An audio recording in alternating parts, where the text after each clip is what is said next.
존경하는 제천 시민 여러분, 그리고 이상천 시장님을 비롯한 공직자 여러분, 안녕하십니까? 이영순 의원입니다.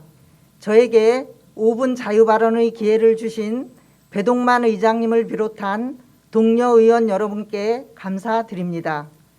날로 심각해지는 코로나19로 정신적, 경제적 피해를 입고 있는 많은 제천 시민들께 진심으로 위로의 말씀을 드립니다.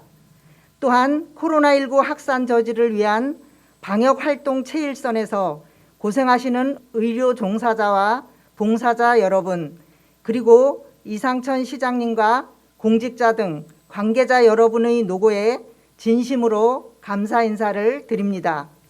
지난 293회 임시회에서 저는 코로나19의 장기화로 취약계층, 자영업자, 소상공인 등이 겪고 있는 생활고를 언급하면서 시민들의 민생을 돕기 위한 대책을 수립해 줄 것과 효율적인 예산 집행의 필요성을 제안한 바 있습니다.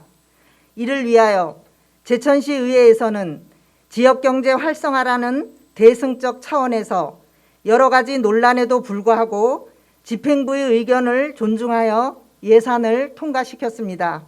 하지만 그 후 제천시가 추진하고 있는 사업을 보면 시민들의 민생을 돌아보는 것은 외면한 채 구도심 위주의 도심이하의 행정력을 집중하고 있는 현실에 안타까움을 금할 수 없어 이 자리에 섰습니다.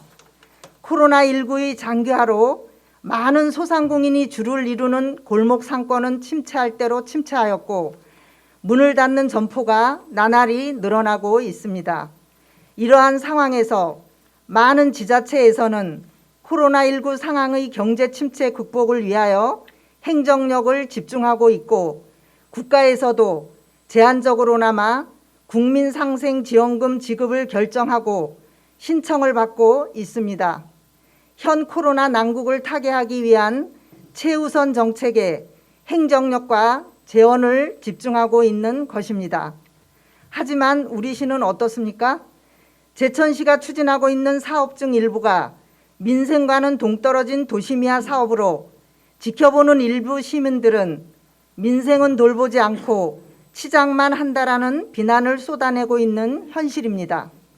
제천시의 불필요한 행정을 견제하고 감시하여야 하는 책임을 지고 있는 제천시 의회의 한 의원으로서 부끄럽고 책임을 통감합니다. 11월 9일부터 계획된 위드 코로나 시대에 맞춰 제천시는 과연 무슨 대비를 하고 있습니까?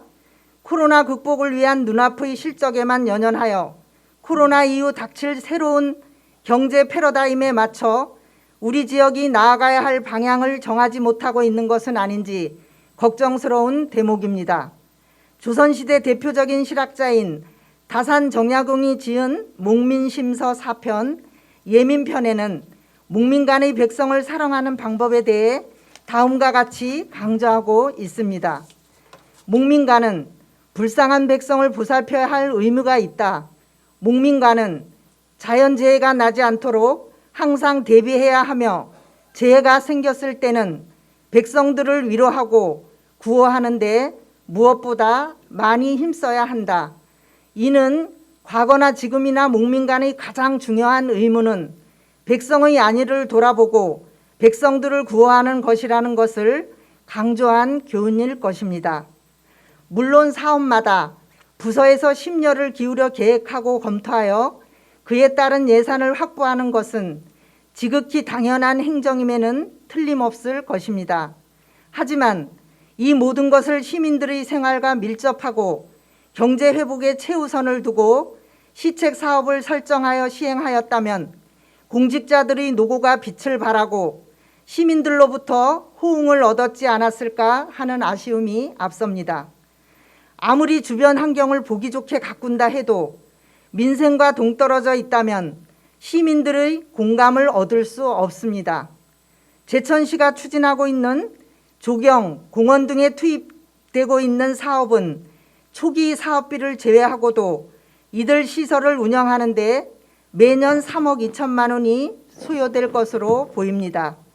과연 이러한 사업들이 제천에 이바지하는 무엇입니까? 위 사업들이 위드 코로나 시대에 제천의 경제 활성화에 큰 도움을 주는 것인지 따져보지 않을 수 없습니다. 이상천 시장님과 제천시 공무원분들께 묻겠습니다. 코로나19가 몰고 온 재난 시국에 소상공인 등 취약계층의 시민들은 하루하루를 어렵게 버티며 고전하고 있습니다. 이제는 위드 코로나가 크나큰 화두로 떠오르고 있습니다. 이러한 시기에 우리 제천시의 대응 정책은 무엇입니까? 그리고 또 무엇을 계획하고 있는지요? 제천시가 추진하고 있는 이러한 도시환경 개선 사업들에 대해 시민들이 토해내는 쓴소리를 듣지 못하였습니까? 이러한 사업들이 향후 제천시 경제에 미치는 영향을 꼼꼼하게 따져보았습니까? 지난번 발언에 이어 다시 한번 제천시에 강력히 요청합니다.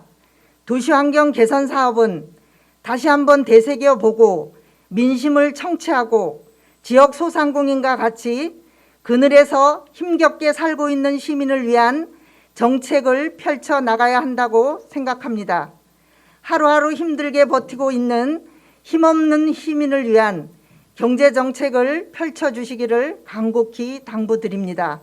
그리고 정부에서 발표할 계획인 위드 코로나를 대응하여 코로나19로 잊혀진 지역 소상공인의 아픈 상처와 2년간의 묻혀진 경제 회복에 전 행정력을 집중하여 주시기 바랍니다. 끝으로 하루빨리 코로나 없는 일상으로 돌아가기를 희망하면서 5분 자유발언을 마치겠습니다. 끝까지 경청해 주셔서 감사합니다.